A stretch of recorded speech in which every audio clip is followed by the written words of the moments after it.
Good morning, dear students. So, today we'll start chapter 9, that is Force and Laws of Motion. So, in this chapter, basically, we will deal with force, what causes the force, and what are the effects of force, and laws of motion. What are the laws that are related to motion? Okay. So, in the previous chapter, we described the motion of an object along a straight line in terms of its position, velocity, and acceleration. So, in this previous chapter, we have already covered this one, that what is the motion of an object along a straight line in terms of its position, that is in position time graph, velocity, and acceleration, that is uniform and non-uniform acceleration, and all that. We saw that such a motion can be uniform or non-uniform. We have not yet discovered what causes the motion. So in the previous chapter we covered motion, okay, with respect to position, velocity, acceleration, uniform motion, non-uniform motion, circular, and all that. But we have not studied yet that what causes the motion, what is the cause behind the motion. Why does the speed of an object change with time? Whenever force is applied, why the speed changes with time? We have not discussed that one yet. Do all motions require a cause? If so, what is the nature of this cause? In this chapter, we shall make an attempt to quench all such curiosity. So, basically, in this chapter, what we are going to cover is what does the speed? Why does the speed of an object change with time? Do all motion require a cause? That means if motion has to happen, is cause always necessary? If it is necessary, what is the nature of the cause? Okay. Here cause means force. So in this chapter we are going to cover this one. Okay. Now these are the historical thing. For many centuries the problem of motion and its cause has puzzled scientists and philosophers. A ball on the ground with a given small heat does not move forever. So if a ball is present in the ground, if you hit the ball, it does not move forever. After a certain time, it will come back to rest position. Okay. Such observations suggest that rest is natural state of an object. So earlier, what people used to believe, or what scientists used to believe, that suppose this is an object. If you hit an object with some force, it will move by a certain distance and it will come back to rest position. So people used to believe that rest is a natural state of motion. Okay. This remains the belief until Galileo Galilei and Isaac Newton developed an entirely different approach to understand the motion. So what people used to believe earlier, that suppose this is an object, if you hit an object with some force, it will move by a certain distance and come back to rest position. Okay, so rest is the natural state of motion. Now this way of understanding has been changed by these two scientists. So these are some of the examples. Like this is a trolley which is being pushed by the boy. Okay. This is a draw which is pulled. Now the hockey stick hits the ball forward. So this is ball. This is the hockey stick. When the girl pushes the ball with the help of this hockey stick, the ball moves a little bit forward. So these are all the actions of the forces. Now in our everyday life, we observe that some effort is required to put a stationary object into motion or stop a moving object. So, if you want to move an object, stationary means rest object. If an object is at rest position, if you want to move it, you have to apply some force, some motion has to be there. Or if an object is moving, you have to stop it. To stop it, there should be a force or something that resists the motion of the body. So we ordinarily experience this as a muscular force. Muscular force. Muscular force is the force that we give with the help of our body, with the help of our muscle. So suppose this is a an object. Okay, if you want to move this object from this position to this position, what you will do? You have to use your hand to pick it up and leave in this place. So you are using your muscle, you are using your hand. This type of force is a muscular force. So we say that we must push or hit or pull on an object to change its state of motion. State of motion, earlier this body was at rest position, rest state. While you are transferring it from this position to this position, it has to be moved. It is in motion. The concept of force based on this push, hit or pull. Let us now ponder about a force. What is it? In fact, no one has seen, tested or felt a force. You cannot see a force, you cannot test a force. Obviously, it is not an object which you can eat it or you can test it or felt a force. However, we always see or feel the effect of a force. Right? It can only be explained by describing what happens when a force is applied to an object. Pushing, hitting or pulling of objects are all ways of bringing object in motion. So there are some of the examples. You can push an object where it will move from one place to another place. You can hit an object or you can pull an object. Okay, they move because we make a force act on them. For your studies in earlier classes, you are also familiar with the fact that a force can be used to change the magnitude of velocity of an object. So this one we have covered in the previous chapter, that if an object is at rest position, if you apply some force, okay, it will change. Or if an object is moving, if you apply some force, then the magnitude of the object will change. Or to change direction of motion. Okay. We also know that force can change the shape and size of an object. So these are some examples. This is a spring. When it is being pulled, the length of the spring is expanding. This is a ball, okay, spherical rubber. When it is pushed, its shape is changing here. Okay, you can see it here. Okay.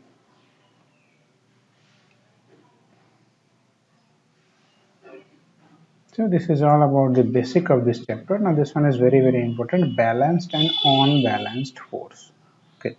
So what is balanced force? What is unbalanced force? Let us try to understand. Suppose with the help of a very small example, let me try to make you understand. Suppose this is a table. This is a table. Okay. Now on the table there is a book. Suppose this is a book. Suppose a fly will come and sit over here. Will there be any change in the position or shape size of this book when a fly will come here and sit over here? No. So there is no effect of sitting a fly on the book. So the book is completely balanced. Okay, fly is a living object or living being. Okay, so it has some mass. So what is force? Force is nothing but mass into acceleration, or weight is nothing but mass into acceleration due to gravity. Okay, so the fly is having this mass and acceleration due to gravity is always there, 9.8 meters per second square. So this weight is applied on the book by the fly. Due to the application of this weight, there is no effect or no change on the position, shape, size of the book. So this is known as balanced force. On the other hand, if an elephant will sit here, what will happen? The entire table will break down. Okay, so the position, shape, size of this system is broken. So this is called unbalanced force. Due to the application of force, if the shape, size, position, speed, velocity, direction of an object changes, that is called unbalanced force. That means the force changes something on the body. Due to the application of force, is if nothing happens, then it is called balanced force. Okay, in general. Now see, according to your book, figure 9.3 shows a wooden block on a horizontal table. Let's see which one is 9.3. Now see, this is 9.3. Okay, one force is acting in this direction, x direction. Another force is acting in this direction. Okay, in y direction. Now suppose the force which is acting in this direction and the force which is acting in this direction are exactly same. Two forces which are acting on the opposite direction are same, then the book will not move in any direction. Okay, so suppose we consider only this force. A force is applied in the x direction. So suppose you tie a string on this book and you try to pull it in x direction, then the book will move in the x direction. Suppose you try a string here over here and you try to pull this book in this direction, y direction, then the book will move in y direction, along y direction. Now suppose you tie two string and you try to pull it in x direction and y direction, then what will happen? If the force which is applied on the x direction and y direction, if both are same, then the book will not move. That means there is no effect of the applied force on the book. So this is called balanced force.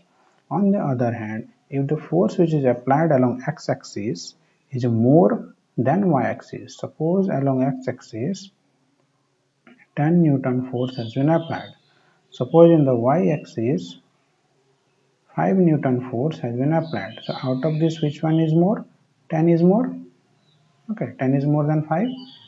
So in this case, the book will move in along x direction. So here, due to the application of this force, the position, shape, size, or state of motion of the body or the book is changing. So it is called unbalanced force. The force is making the book unbalanced. Okay, it is changing its state of motion. So that is called unbalanced force. Thus, two forces are not balanced and the unbalanced force acts in a direction block the moves. Okay, so same thing is explained here.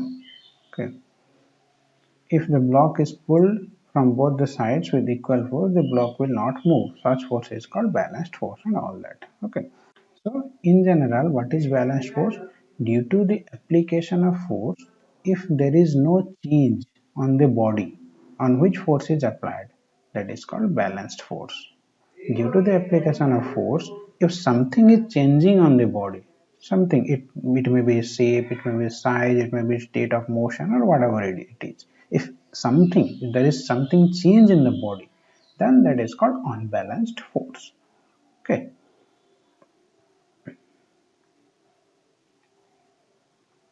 You see, these are some the example I have the concept of friction comes into picture. We'll deal this one from here.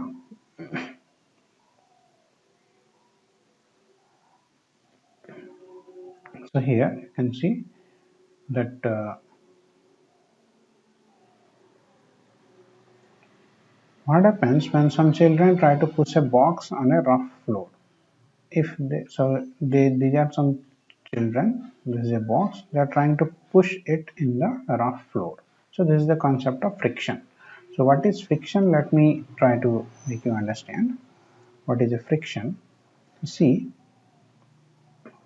suppose this is a ground, this is a ball. If you hit the ball, then what will happen? The ball will start rolling and finally after traveling some distance it will come back to rest position. Isn't it? So the force which is applied on the ball is gradually decreasing and becoming zero. Isn't it? There is a ball, you have applied certain force on the ball. Now due to the application of this force, the ball start moving. After certain time it is coming to rest position. So the force that you have applied on the ball, the value of the force is gradually decreasing. So where this force is going, where this force is vanishing, so that is the concept of friction. So here what happens, see, there is a point of contact between the ball and the ground. This region. Okay, this region, there is a point of contact. As no surface is perfectly smooth, there are some roughness on the surface of the ground. Due to that roughness, the surface of the ball and the surface of the ground will rub each other. Okay, like suppose you join your palms and try to rub it. So what happens when you rub your palms? After some time, you can feel some changes in the hotness of your palm. So the mechanical force or the physical force that you are using for rubbing is being transferred into heat energy. So like that, the force that is applied on the ball while it is rolling, okay, the force is transferring into some other form of energy. So the force that is applied here, these two children are applying force here. Okay. This force is being resisted by the contact between the box and the ground. Okay. Box and the ground. Okay. So this is the concept of friction. Okay. Friction always, the direction of friction is always opposite to the direction of motion of the body. Okay. So in this case, between the box and between the bottom of the box and the floor rough surface, it balances the pushing force and therefore the box does not move. The children push the box harder, but the box still does not move. This is because the friction force still balances the pushing force. If the children push the box harder still, the pushing force becomes bigger than the friction force. So there is an unbalanced force. So the box starts moving. So here what it is trying to tell you that there are three cases. In first case, the two children is just trying to move the box. Just giving a little bit push. See, the arrow shows the amount of energy they are giving. Okay, both of them are same. The friction force and the applied force, both of them are same. So as because they are in opposite direction, they will cancel out each other. Okay, because if you consider this one positive and this is negative, suppose this is 10 Newton, this is also 10 Newton, 10 Newton, 10 Newton will get cancelled with each other. Now, as because the box is not moving, the two children are getting worried and try to push this box with little harder. Now, earlier they were pushing this box with 10 Newton force, now they are trying to push this box with suppose 15 Newton force. Okay. Now this 15 Newton force is resisted by the friction. And the value of friction will also increase and become 15 Newton. Okay. So 15 minus 15 becomes 0. Till now the box is not moving. Now there is a maximum value of friction. Okay. Depending upon lots of things. Okay. We will deal about those concepts later on. That, what are the factors on which friction depends on. So for now, friction varies from certain value to a maximum value. So suppose this is the maximum value of the friction. Suppose this is 20 Newton. Maximum value in this case is suppose 20 Newton. Okay. So now if you want to move the box, you have to apply the more force, more than 20 Newton force to make it move. Suppose here the two children are providing 30 Newton force. Okay. So this is plus 30. Now this is minus 20. So plus 30 and minus 20 will get cancelled out with each other and it will become plus 10. Plus 30 minus 20 become plus 10. So the force which are applied by the children is plus 10 Newton. Okay, now the box will start moving. Okay.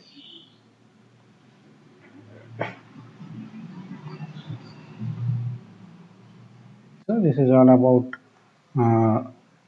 this class. In the next class, we will cover first law of motion. So what we have covered in this class is what is balanced and unbalanced force, what is the basic of friction. Okay. So see, in general, balanced force is that force. If the force is applied on the body, there is no change in the body. Unbalanced force is the force when it is applied on the body, there is something change in the body. Okay, it may be direction, it may be its shape, size, it may be its state of motion, whatever it is. Now, friction is the force that comes into picture whenever there is a point of contact or area of contact between two bodies. Okay, friction generally opposes the state of motion of the body. Okay, it generally opposes, it generally reduces the effect of forces. Okay, so in the next class we'll deal with the laws of motion. Okay, now if you have any doubt in this class, you can comment. Okay, now